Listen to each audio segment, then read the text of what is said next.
jornais estão desesperados, né, para manter o bolsonarismo aceso, ainda que seja só do ponto de vista jornalístico mesmo, não é?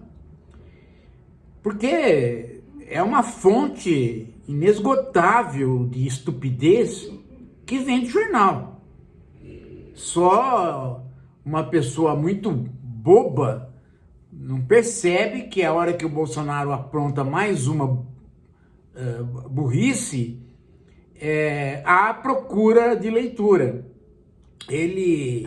Quando ele desaparece do circuito, aí a procura fica mediana e um pouco depende do executivo, do próprio Lula desenvolver alguma coisa. Então, é apavorante para o jornalismo uma figura como o Bolsonaro, que é um prato cheio, desaparecer. Então hoje as notícias circulavam em torno de uma reação do bolsonarismo para aprovar a anistia, para influenciar o Congresso, só de manchete, gente.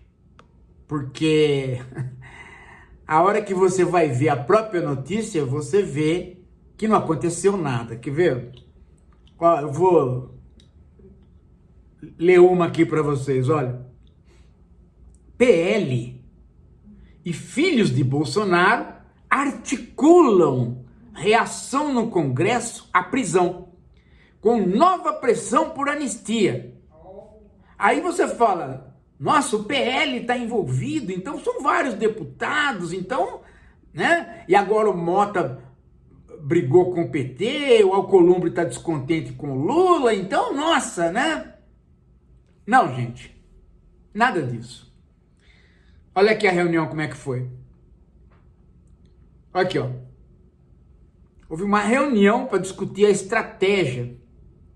Foi discutida em reunião nesta segunda-feira, 24, com participação de Michele Bolsonaro, Carlos Bolsonaro, Jair Renan, Flávio Bolsonaro e o presidente da sigla, Valdemar Costa Neto. Ou seja, o Valdemar Costa Neto sozinho com a família. O que a família ia falar? Não, tem que pressionar o Congresso para, né? Só. Aí eu falo assim, de acordo com Flávio, a prioridade número 1 será fazer avançar no projeto, na Câmara, o projeto de lei da... Ora, não tem ninguém discutindo, só eles, a família enchendo o saco do Costa Neto e o Costa Neto ouvindo para não romper com eles. Mas não tem absolutamente mais força nenhuma. Nem o Mota vai pautar esse negócio de anistia, nem o Alcolumbre. Por quê, gente? Porque Bolsonaro deu o que tinha que dar. Bastante coisa, né? Não tem mais serviço. É apenas uma retórica. Por outro lado, se começa a demorar a se livrar do Bolsonaro, mas ele não deixa outras pessoas aparecerem. Mas o Tarcísio fica na sombra, mas o Caiado foi até operado do coração agora, não sei nem o que vai virar. Enfim, a direita fica sem candidato, sem ação, porque fica preso a um sujeito que está inviabilizado, inclusive mentalmente. Se é que um dia ele teve viabilizado mentalmente. Então, não se encantem mais com isso, porque isso acabou. Bolsonaro daqui para frente ele vai aparecer e reaparecer só para a gente ver qual gozação que se pode fazer com ele. Agora, não entendam esta minha fala como dizendo, bom, então a esquerda está tranquila. Não, gente. Seja quem for o candidato da direita, essa pessoa vai dar trabalho para o Lula e vai chegar nas eleições no pau a pau igual o Bolsonaro chegou. Porque não há nenhuma mudança, gente. Não há nenhuma mudança no Brasil em termos de divisão. Não há. É a mesma coisa que... É a mesma coisa. As pessoas não conseguem entender que para que haja uma nova redistribuição de votos no Brasil, é necessário sair desta situação que se configurou. E essa situação que se configurou não é uma situação que se dá para sair. Por quê? Porque ela não está dependendo de candidatos, de pessoas, de figuras, de televisão, de internet, nada disso, gente. As posições de direita e esquerda se arraigaram a partir do momento que se estabeleceu este tipo de política relativa ao mundo econômico. Você tem um grupo de pessoas convictamente no Brasil que acreditam que a melhoria do país passa por instituições públicas. E você tem um grupo de pessoas no país, independente de ser pobre ou ser rico, que acredita que as instituições públicas não têm nada que fazer. Que a iniciativa privada, mesmo essas pessoas que não têm nada para oferecer como iniciativa privada, são trabalhadores pobres. Eu não estou fazendo a divisão aqui em termos de rico e pobre, estou fazendo a divisão em termos de doutrina. Nós estamos, né, numa dicotomia de doutrina que é esta.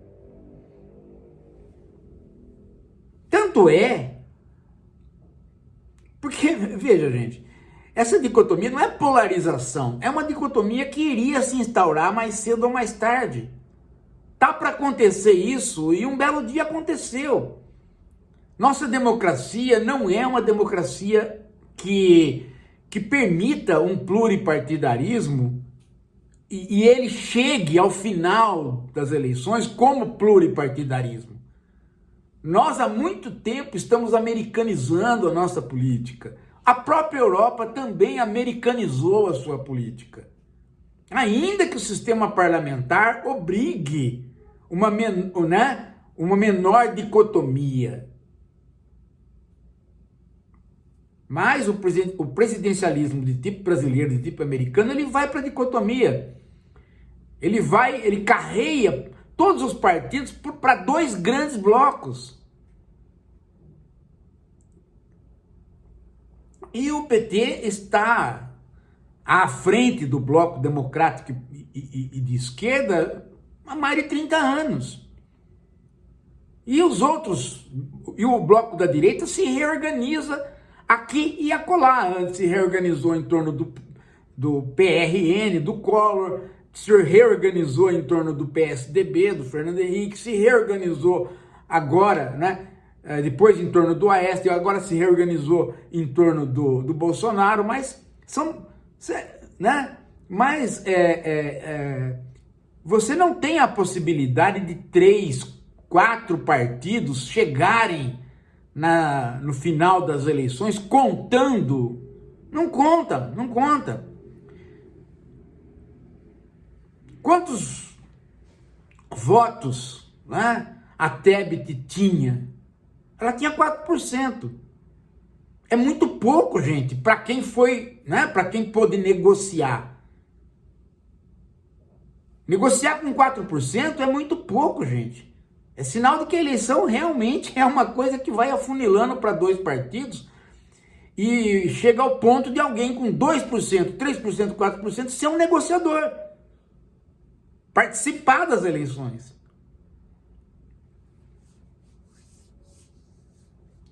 Compor um governo. E nos Estados Unidos está assim, nós estamos assim, não Não há nenhum elemento econômico, de mudança econômica no mundo, que altere, que mostre que esse quadro vai se alterar. São dois modelos. São dois modelos dentro de um regime do neoliberalismo. Um toca o neoliberalismo de maneira mitigada, por meio de uma tentativa de manter as instituições públicas funcionando, e outro simplesmente toca o neoliberalismo da maneira não mitigada, ou seja, com a continuidade das privatizações. Então, por que é que a população vai mudar se os modelos econômicos e sociais estão tão cristalizados desta maneira? Nós já cristalizamos outras maneiras, né?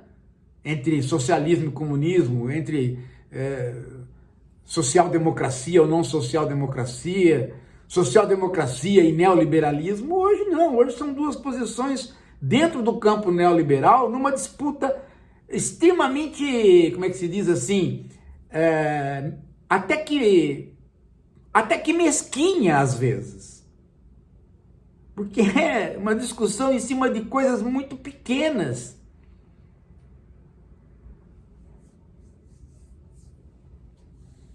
Não é mais uma discussão sobre grandes transformações. É uma discussão muito pequena. Veja que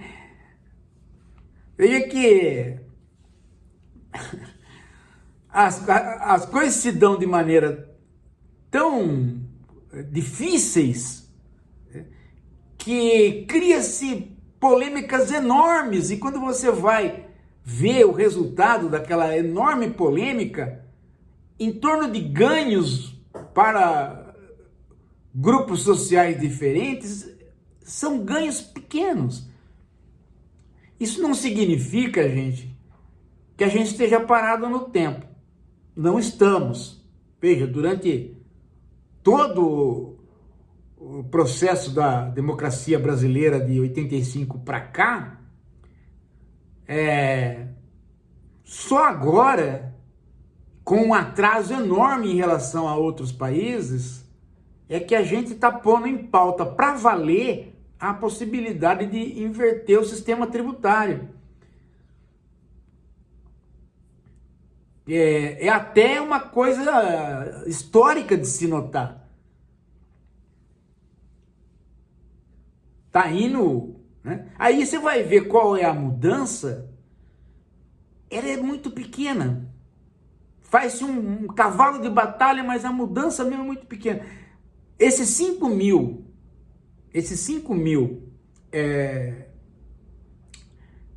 reais, que é o ponto básico para você ganhar até 5 mil para ficar livre do imposto de renda, sabe quanto que vai render para cada trabalhador isso, esse cavalo de batalha?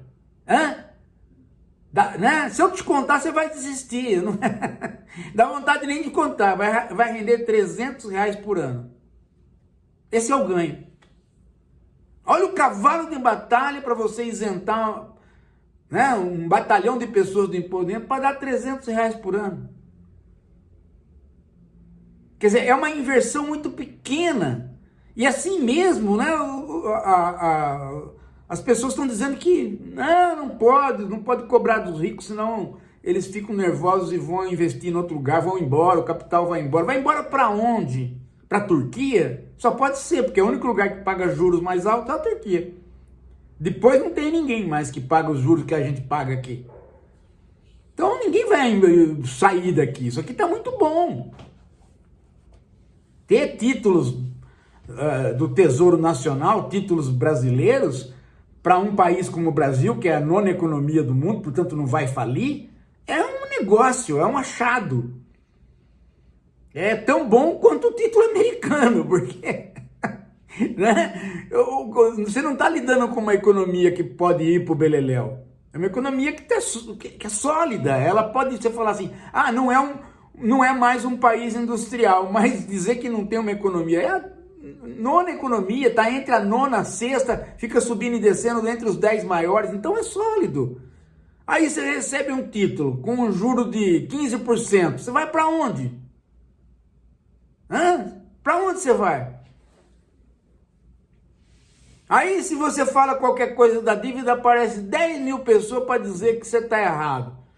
Que não pode mexer em fazer qualquer auditoria da dívida. Porque as pessoas acham que auditar uma dívida é simplesmente dizer que não vai pagar. Que legal. Auditar uma dívida é simplesmente dar calote. Auditar uma dívida é descobrir falcatruas no pagamento ou na maneira como a dívida foi feita. Não, auditar uma dívida é ver para onde vai indo o dinheiro e ver se é legítimo ou não legítimo o texto da dívida. E a gente vai ver que o pagar, rolar a dívida, não é legítimo por uma razão simples. Simples. Uma dívida, ela precisa ser, do ponto de vista legal, alguma coisa que faça você usufruir da dívida. Ela tem que ser feita para ter um fim. Ela não tem um fim. A dívida virou um meio. Ela paga o próprio juros que você refinancia. Então não tem nenhuma ponte, nenhuma escola, nenhum investimento sendo construído pela dívida. Ela serve única e exclusivamente para pagar os juros e sustentar pessoas que estão ganhando com esses juros. Então virou uma coisa ilegítima porque ela vai contra a população. E numa democracia você não pode fazer uma economia e ir contra a população. Não tem, a democracia é o governo do povo, pelo povo, para o povo. Se a parte econômica do governo pega o seu dinheiro e joga fora, não está tendo legitimidade. Então essa é a discussão que tem que ser feita, mas não pode nem essa discussão fazer. Por quê? Porque se fizer essa discussão, aparece uma genialidade, que nem o Paulo Galo, que agora a gente ficou sabendo que era representante da visão macroeconômica do Banco Master, ela falar que você está errado, aí aparece um monte de gente aqui dizendo que você está errado. Você estuda 60 anos, 200 anos, tem título tudo quanto é lado, aí aparece um bunda com o nome de Galinácio, e aí você está errado, só porque ele quer. Aí você descobre que o porquê ele quer é porque ele é representante de um banco cujo dono, o Vorcaro, está lá. Hoje ele foi transferido. Ele achou que ia sair. Falou, não, hoje vem habeas corpus, eu vou sair. Foi para penitenciária hoje. Hoje ele saiu. Ele saiu da delegacia, que ele achou que ele ia sair. Saiu. Foi para penitenciária. Ele vai chegar lá e encontrar o negão. Entendeu? Não vai ser a ex do Aécio, não, que ele vai encontrar. Agora, a não sei que ele queira pôr tornozeleira que fala com ele. Aí ele fica com companhia. Deixar o Bolsonaro sozinho em casa, com uma tornozeleira que fala, ele começou a conversar com a tornozeleira. Aí, para não ficar abaixando, olhando pro tornozelo, ele resolveu tirar a tornozeleira e pôr em cima da mesa para conversar com ela. Foi isso. No final das contas, os médicos que foram culpados. Ele acabou falando que ele tomou os remédios que os médicos deram e ele ficou loucão. Foi mal, tô doidão. A Maria Mira que disse isso pra mim. Foi mal, tô doidão, cara. Foi mal aí, tava doidão. Foi mal aí, gente. Como é que ele fala? Foi mal. Eu tava doidão. Eu tava curioso também, curioso. Que curioso, cara. Que curioso. Curiosidade matou um gato, cara. Para com isso. Ele vai ficar vivo, né?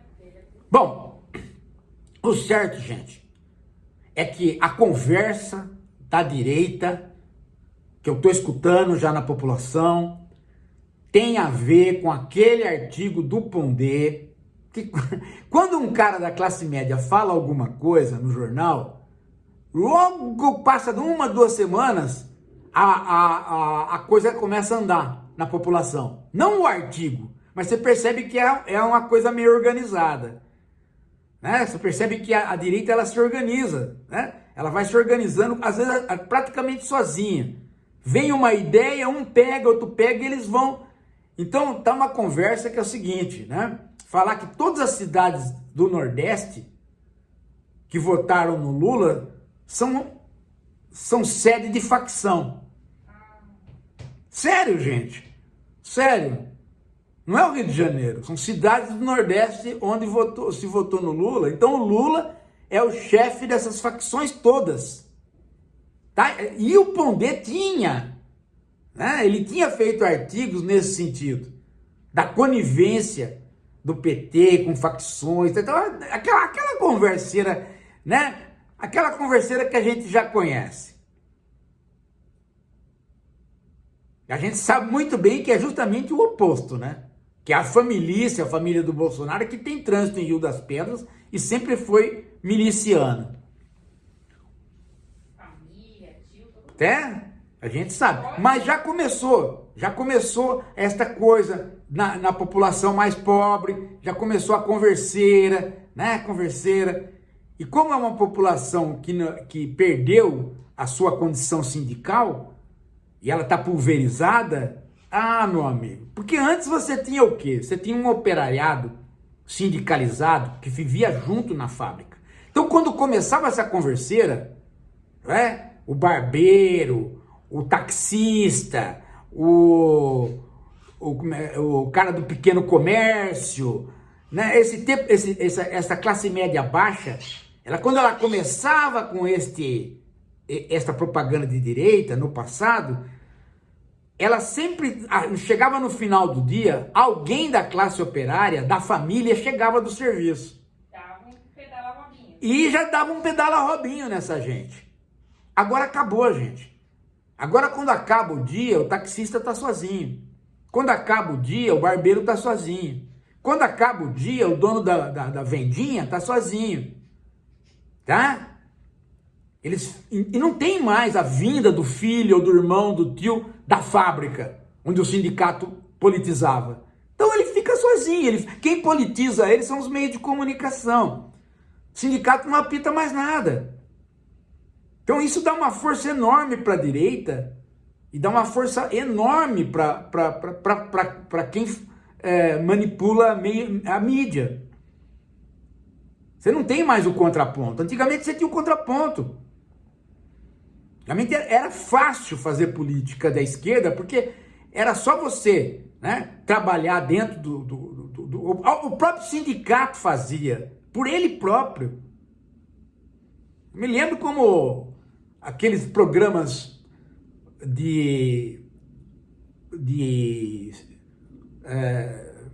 programas policiais, né, que fica seguindo a polícia aqui e ali.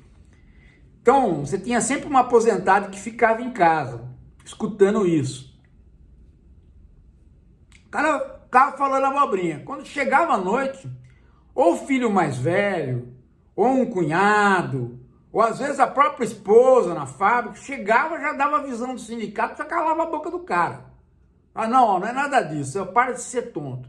Agora não, cara.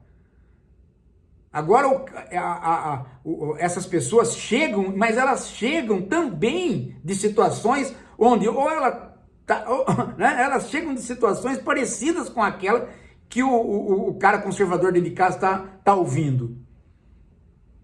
Então mudou a política. Mudou. Você tem que começar a trabalhar de uma outra maneira. É por isso que o canal aqui ficou importante. Num determinado momento, todo mundo recorreu ao canal, vocês lembram? Porque não tinha voz, não tem voz. E a gente tá vendo isso de novo. Tá começando a reacontecer isso de novo. Então vai ser um pega pra capar. Vai ser um pega pra capar. E não contem vocês com tais canais progressistas, tá? Estão tudo envolvido em ganhar dinheiro com pirâmide, com ligação com o mercado financeiro. Estão todos assim envolvidos com coisas estranhas. Não tem absolutamente nada mais aí, mas nunca tiveram, né? Mas agora estão abertamente envolvidos com isso. Você vê os canais aí que eram tidos como... Aliás, o nome progressista é muito estranho, né? Que já era para ter parado com isso. Resistência, progressista, né? Isso aí é tudo catraiada. Tanto é que tá aí, né? Ó, o Paulo Gala, de onde que era.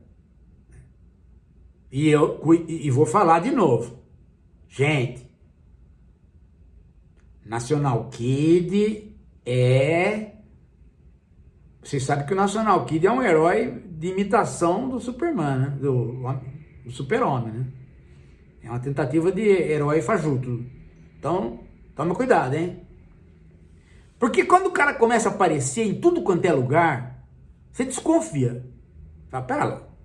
Né? Pera lá. Tá aparecendo demais. Vamos esperar o Vorcaro sair da cadeia, que ele vai virar influencer também. Se bem que o influencer dele é o Paulo Galo, né? E pastor hoje já é. Hã? E pastor também. Ah, pastor também. Ele era da igreja da Lagoinha, né? Foi criado lá. Daqui a pouco a gente volta.